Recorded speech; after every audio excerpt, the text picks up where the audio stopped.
Hello, good evening. So I had some extra time this evening. Spent some time down here in the grow room working on projects. I'm going to give you a little bit of an update here on a few changes, improvements, and just overall what I've been doing. But first, I just want to say thank you to all of the new subscribers. We've gotten a few new subscribers recently, starting to grow a little bit, so I do appreciate it. If you have not subscribed, please go ahead and do so, and click that little bell so you get the notifications when my new videos come out.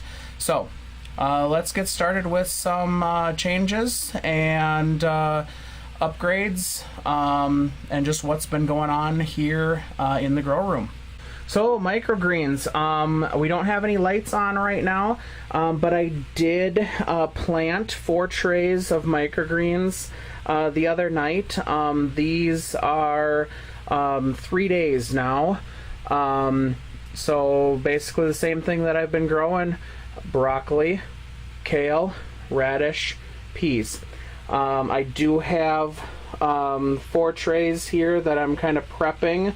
2 of them have soil in, 2 do not yet. I'm planning on planting those later this week. And I've got hydroponics totes I had been cleaning. So I've got all of the hydroponics totes cleaned up. I've got, we'll pan over to the rack here. So the top 2 shelves are all full. All 4 of those totes are full. The bottom shelf there, as you can see, there's nothing in them. I do have the totes there. The lights are all plugged in. The air pump is all plugged in. It's actually running right now. I do have water in them, so that it can start warming up. So that's where I'm at there. And then I do have, so there's 6 totes there. I do have a total of 8. So that it helps me as I rotate them out. I've got clean ones basically that I can just put in and not have to clean up right away. So these are my extra 2, and they're just sitting down there on the shelf to dry. So one thing that I did do for a change is I respaced. I'm going to back up here a little bit. I did respace the shelves for the microgreens. So before, I had the top 2 shelves at about 19 inches in the middle, and then the bottom shelves I had closer together. I think they were in the neighborhood of 13 inches. My thought was for germination on the bottom and then grow out on the top 2.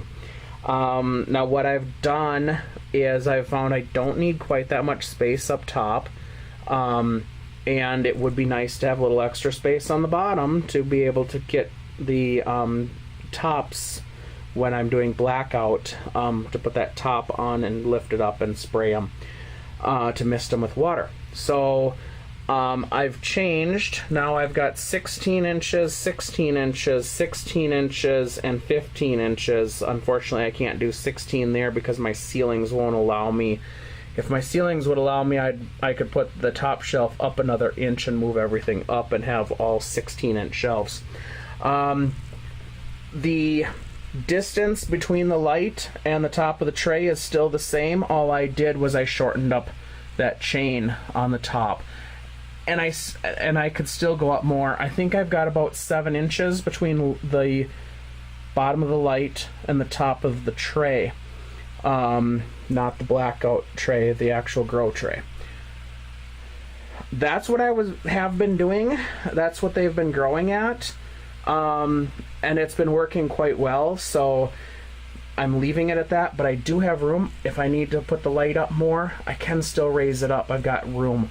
But this allows me to do a couple of possibilities. So I could put lights now on the 3rd row and have 3 shelves of grow out.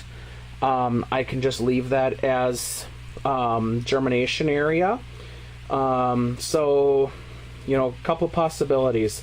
I'm going to possibly try stacking trays and I could stack multiple trays on the one shelf and then be able to move them up and spread them out and do three levels or 3 shelves of grow out.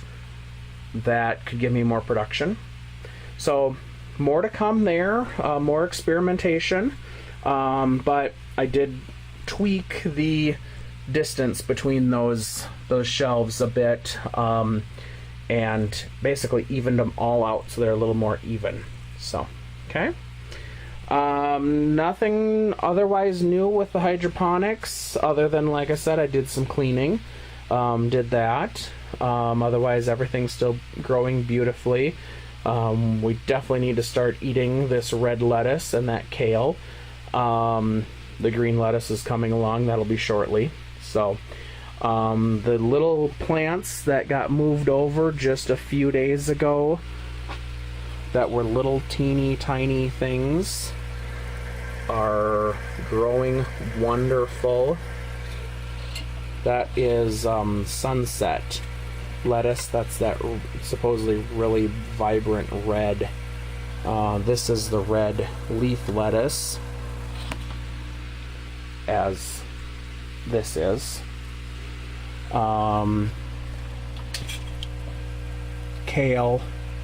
This is that Paris white, so we'll see how that grows. But that's the Paris white. So anyways, not too much update there. Seed starter, well, it's doing its thing, and I can't say too much else about it. The seeds that I planted a few days ago are germinated. They'll get thinned out here in a couple of days, and then they'll stay in for another little over a week. I'll add another set of plants in later this week when I thin out the first ones. So the other change, so I showed you previously for when I'm watering microgreens, at least to start with when they're germinating, I use this 1 gallon pump sprayer and to mist everything down. It's got a wand here that I use to spray. Now, the issue with that has been the hose has been so short. In order for me to spray the ones here on the top shelf, I actually have to pick that whole 1 gallon container up and hold it, or try to set it on the corner of one of the shelves and hold it with my knee so it doesn't fall off, etc. And then use my 2 hands to lift up the blackout dome and hold that with one hand and spray down with the other. So I took it apart this morning and took a chunk. I cut the tube and I took a chunk of the tube with me and went to the hardware store. Here's what I did. Now, the other hose was black. I could not find black in the proper size. This hose was 1/4 inch inside diameter and 3/8 outside diameter. But I did find this clear hose. So, see if I can get to focus here. I took this nut off right here, and that nut is basically a compression fitting that holds the pipe or the hose onto the hose bib that's under there. So I took this off, pulled it apart, slipped this hose on, put the nut back on. I made sure to put the nut over the hose before I slipped it over the hose bib. But then I got an 8-foot long chunk of this hose. I basically did the same thing on this end. So I took it apart here and took the old hose off, slipped the new hose over the hose bib, put it all back together. It actually works, which I'm happy about. So now we can leave that pump sprayer container on the floor, and using the wand with a long hose, we can reach all the way up to the top shelf of the microgreens and be able to mist them down without having to lift that sprayer.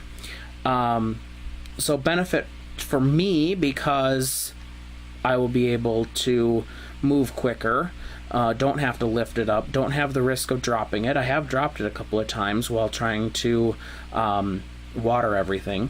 But also Samantha will be able to help out with this as well, because on days when I'm gone, have to work, and am not able to do this, or the ultimate goal is here, I think eventually, is to get Samantha to do the day-to-day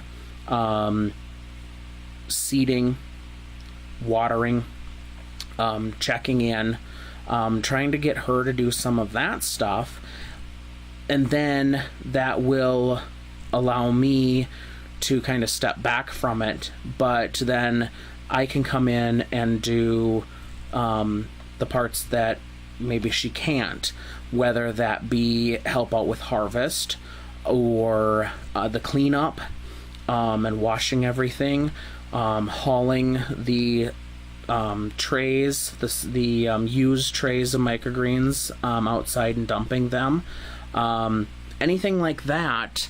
Then we can maybe balance this workload a little bit, because right now I've been doing it all. So that's kind of the thought there, is to allow her to be able to do it and allow me to be able to do it safer. So I think that hose, 8 feet of hose, I think it cost me like $2.50. To me, wise investment. The only thing I'm gonna have to watch is the fact that it is clear, and we do have a lot of light down here, so I want to make sure we don't have any algae growth, that sort of thing happening in that tube. But I guess for $2.50, it's a good experiment too. If I need to, I can keep looking and find black tube and buy some black tube and replace it again. So anyways, so there's an easy, cheap update to a sprayer to be able to use for watering, and be able to not have to lift it all the time. So what's next? Well, we're going to keep going on the microgreens experiments, possibly look at getting a couple of lights for this shelf here so we can grow more. I do have one light fixture with 2 light bulbs, so basically I would need 1 light fixture, 2 light bulbs, and a timer, and then we'd be able to have light on a 3rd microgreen shelf. So I think that's where we're at there, and then I think we're gonna have to, as the weather continues to warm up here, getting into spring, and so that our outside wall is not so cold, where we can turn our trays again to grow this way, as opposed to only being able to grow 2 trays that way. Then we'll be able to do a dozen trays again. So then I think we'll need to have extra germination room, so whether that be stacking trays down here, or another shelf. Not sure on that yet, but that'll increase our production right there just by being able to do 4 more trays. So the other thing is we're still looking at is a flood and drain system. I think I may have mentioned it, but we did find a local supplier who can get them, that I don't have to pay about $200 in shipping to get them here. So still coming up with the funds. I think he said they were about $60 a piece, so $180 to do 3 of them. and that's just the trays. Then I got to do reservoir, pump, and all the plumbing. So still trying to build to get there, you know, a little bit at a time. You know, we're not rich. You can't do it all right up front. You got to start someplace and build. So, you know, this is where we're at. We're trying to make those small improvements to make things easier for us. That's why I spent the $2.50 to buy the that hose for the sprayer. You know, adjusting the shelving to try to maximize that. Another thing we can do. So just anything we can do to figure out how to pump out the volume out of this system in the space that we have and be able to get someplace. That's where we're at right now. You know, we still have this room over here. We could put in another shelf. I know I've talked about it, but you know, by the time you get a shelf, that's $75 to $100. You know, and then you're also talking 4 to 6 light fixtures and bulbs and timers and the big power strip. You know, $250, $300.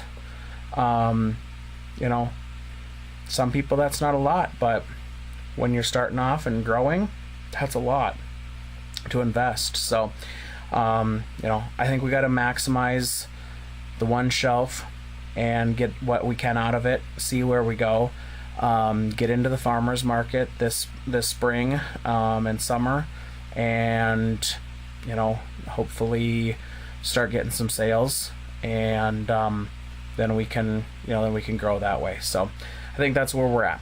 So anyways, enough of your time for tonight. Again, I appreciate everybody watching. Subscribe if you haven't. Like the video. Click that notification bell so you get all the new notifications of when we send out another video. And thanks again. Have a good night. We'll talk to you later.